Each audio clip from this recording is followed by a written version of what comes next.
Good morning and welcome back to Ecocentric. In this video, depending on your experience with mint, you're going to see something that might shock you. This is lemon balm. It is a relative of mint. It spreads by rhizomes and by seed. Now seed is not a problem because the flower heads, they grow up and they stick above the foliage, so all you have to do is cut off the flowers before they get to produce viable seed. Now, if you've done any amount of gardening, most of us are familiar with, you see all those purple flowers, creeping Charlie. I don't know how it got in this garden. It didn't used to be here, but I have a couple of patches outside of the vegetable beds that are just growing throughout the meadow everywhere. I don't know if you can hear them, but the bees love the creeping Charlie flowers.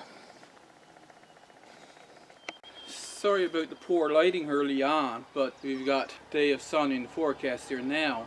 They're still holding the forecast that rain is supposed to start about 8 o'clock this evening, last for about 5 days, and get about between 60 to 85 millimeters of rain before it's all over. So I'm getting out as early as I can and getting this done. So we have the differences. The sun is just coming up and I'm still in a bit of shade here.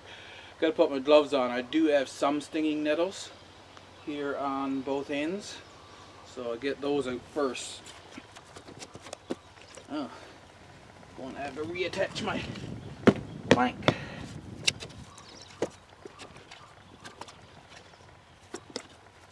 Actually, I'll just loosen up the whole thing first.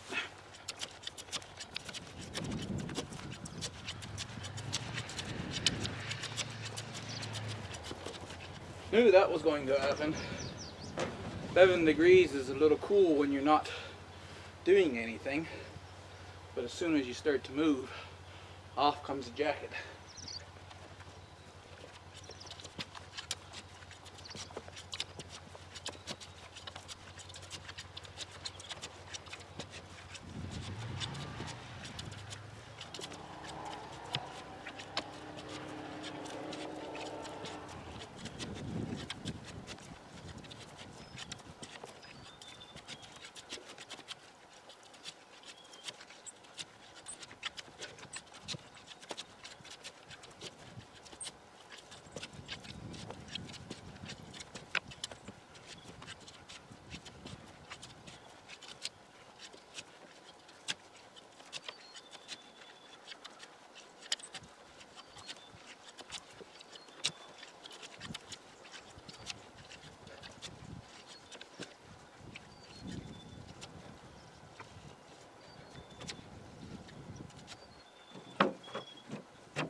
That's the first step of dealing with an overgrown weed bed. Now, as I said, stinging nettles right here, so on with the gloves.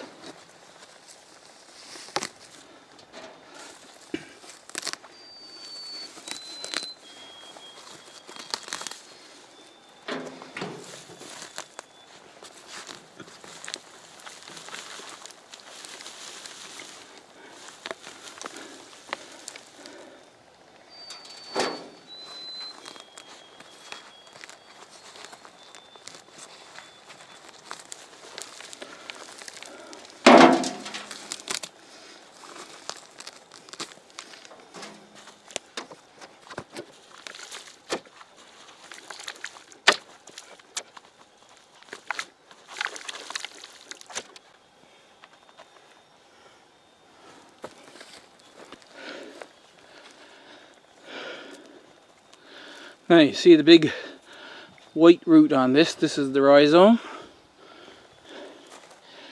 And they can actually grow quite far. I want to get down on my knees, I think. And you see if you have any little piece left behind, then a new lemon balm plant is going to grow. And take off the gloves now because it's easier to grab old things without gloves on.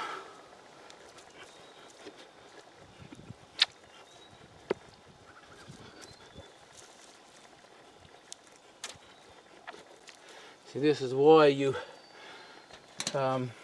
loosen up this soil first, and all these rhizomes, they'll come up. The same goes for things like stinging nettles and dandelions and the like, right?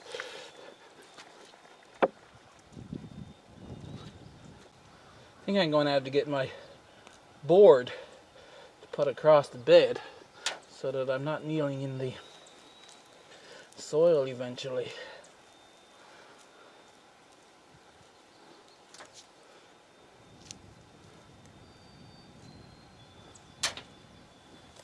But we'll see. This is the start, and for my own sake I'm going to turn off the camera and dig out the rest of the stuff in this bed like it is, and then once I got what I got done, can do with my hands done, I'll bring you back and we'll talk about some more. Actually, I decided to take this thing with the fork end and make it a little easier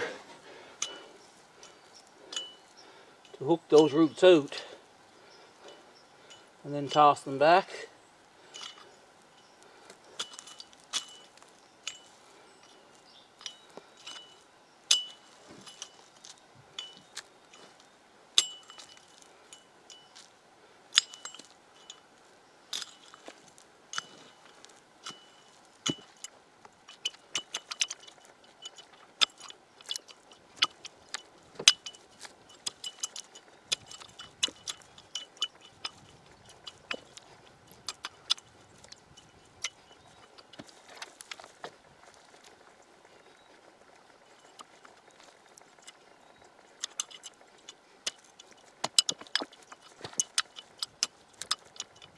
There, now I'll continue down the bed like that and bring you back afterwards.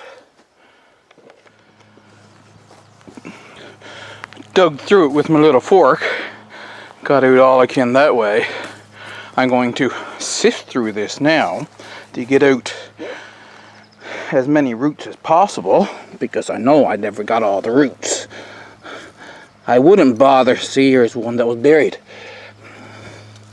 I wouldn't bother putting a core of compost in this anyway, because this is an older bed and so the soil has been well amended. But once I sift through, of course, I'll be getting out these rocks as well.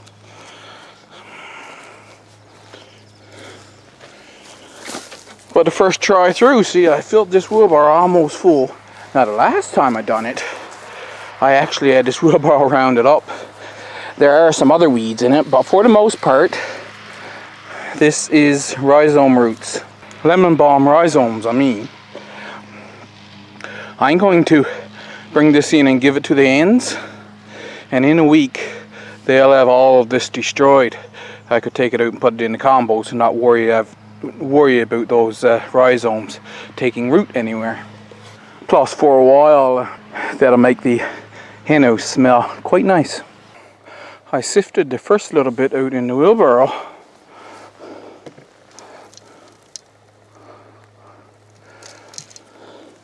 But since I'm not putting a core of compost in there, the rest of the bed I'll just sift directly into the bed. Success! The entire bed is sifted out. This is from the second half of the bed.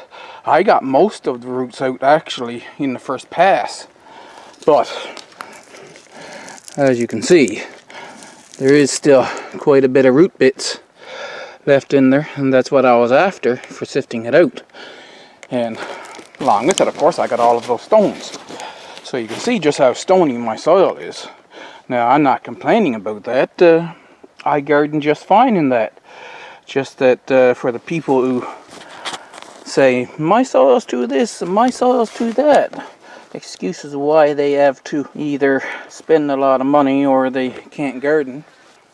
Now, you notice here, you see how deep that border goes down? That is why the lemon balm didn't spread any more than what it did spread. Most of what's outside of this bed was spread by seed.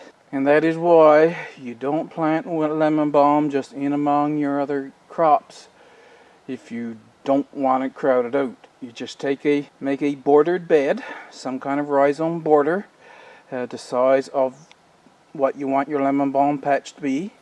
Plant it in there and make sure you cut off any flowers before they can produce viable seed.